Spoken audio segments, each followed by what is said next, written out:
თავიდან რომ დავიწყოთ რაგბის თამაში დავიწყეთ 11 წლის ასაკში. პირველივე ვარჯიშიდან ძალიან შემიყვარდა ეს სპორტი. მას შემდეგ არ გავჩერებულა არასდროს.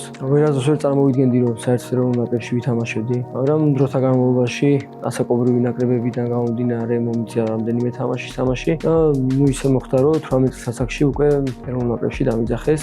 რაც ჩემთვის ძალიან სასიხარულო იყო რა თქმა უნდა. ძალიან ბედნიერი ვიყავი და წარმოვიდგენელი სიხარული იყო ჩემთვის ეს ყველაფერი. კი, რა თქმა უნდა 9 და 10 ნომრები არიან თამაშის მმართველები, ასე ვთქვათ, გამომცხადებლები და ძალიან დიდი წნეხი არის ხოლმე ხანდახან თამაშებზე, მაგრამ ვფიქრობ, რომ ეს ყველაფერი გამოცდილებასთან ერთად მოდის უკვე თავიდან, რა თქმა უნდა ძალიან წნეხში ხარ, რთულიც არის, მაგრამ თამაშებს როცა ითამაშებ და უკვე მეტი გამოცდილება გაქვს, უფრო ასე ვთქვათ მარტივდება უკვე წნეხში თამაშის ცოდნა და მართვა რა. უკან დახევა როგორც ასეთი არასდროს არ მქონია ეს შეგრძნება, რომ დისკრიმინირება და უბრალოდ ეხ თამაში რა თქმა უნდა ყოველთვის არის ესეთი მომენტი, რომ ამ დაღლილი ხარ, ხან ძალიან დიდი წნეხია, მაგრამ შენი გვერდში დგომი მორაგბეები იქ იმისთვის არიან, რომ ზუსტად მაგ მომენტში დაგეხმარონ და მაგისთვის ვართ ერთმანეთისთვის რა მოიტანს.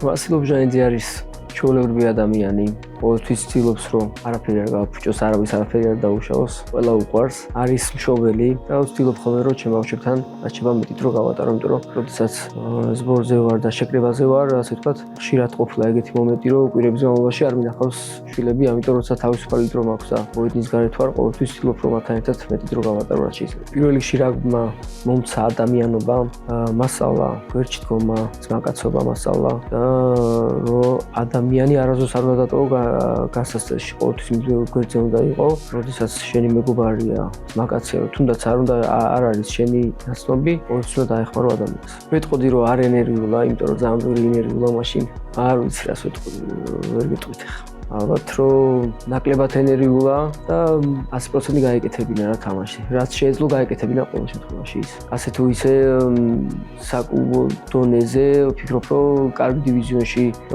მოუწია უკვე ვასილს რომ გაიზარდა თამაში.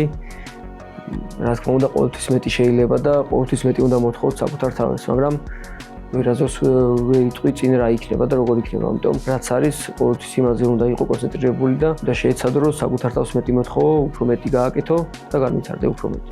ნუ ჩვენთვის ქართული რაგბის რეალობა ახლა ეს არის ზოგს შეიძლება არც მოსწონს ამ ჩემპიონატზე რომ ვთამაშობთ, გულშემატკივრს ვუხმობ თვითონ ზოგადად რაგბის სამყაროს ხალხს, მაგრამ ჩვენი რეალობა ეს არის, ყოველწელს უნდა დავამტკიცოთ ზუსტად ამიტომ რომ ვართ ბევრად წინ ვართ სხვა ქვეყნებზე, რაგბი ევროპის ქვეყნებს გულისხმობ რა თქმა უნდა და წესაც უკვე ამას დავანახებთ მსოფლიო რაგბს, იმედი გვაქვს რომ მოგვეცემა უკვე დიდ ტურნირებზე მიღების საშუალება. პერსონალურად ჩემი აზრია რომ ეს ჩვენთვის ქართული რაგბისთვის ძალიან ცუდი გადაწყვეტილება იყო, იმიტომ რომ როდესაც წინა წლებში გვიწევდა, წინა წელს სამხრეთ აფრიკასთან ვითამაშეთ, ირლანდიის სანაკრებთან ვითამაშეთ, მანამდე ზელანდიასთან და ასე შემდეგ გქონდა შანსი რომ გვეთამაშა T1-ის გუნდებთან, ზუსტად როდესაც ასეთ ძლიერ ნაკრებებს თამაშები, მაშინ ვითარდები და ნუ ეს გზაც ჩაგვიკეტეს და ვფიქრობ რომ ცოტა შეიძლება წვლილი შეიტანოს იმაში, რომ ქართული რაგბის განვითარებას ხელი შეეშალოს რაღაც დონეზე. ვფიქრობ რომ ერთ წელზე ცოტა მეტი დარჩა მსოფლიო ჩემპიონატამდე, რაც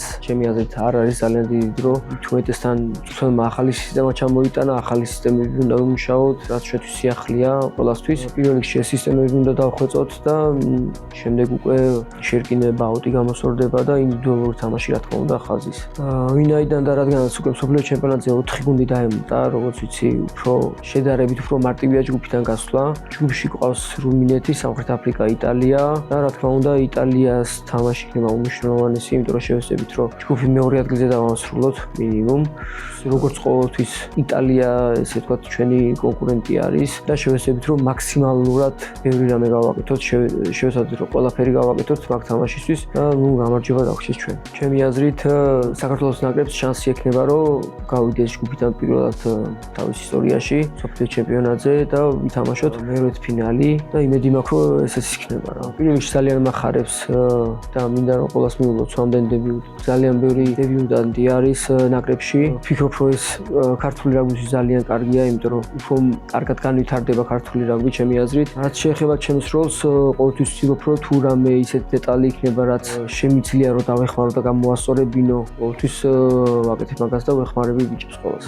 რიჩარდ კოპის რაც შეეხება, ვფიქრობ, რომ მან 2 წელიწადში მოახერხა ძალიან კარგად ქართული მენტალიტეტის და ქართული რაგბის შესწავლა. ყოველთვის სურდა, რომ მოედანზე მაქსიმალურად დავხარჯული ყავით ხოლმე. რაც შეეხება ბრონკანს, ახალი სისტემა შემოგვიტანა, როგორც გითხარით. ესე არ ვიცი მისი სისტემა ესე როგორ თამაშობს, როგორ უნდა ვითამაშოთ, მაგრამ იმედი მაქვს, რომ ამ სისტემას ყველა კარგად აუღებს აღოს, კარგად შევთამაშდებით მსოფლიო ჩემპიონატამდე და კარგ მსოფლიო ჩემპიონატს ჩავატარებთ.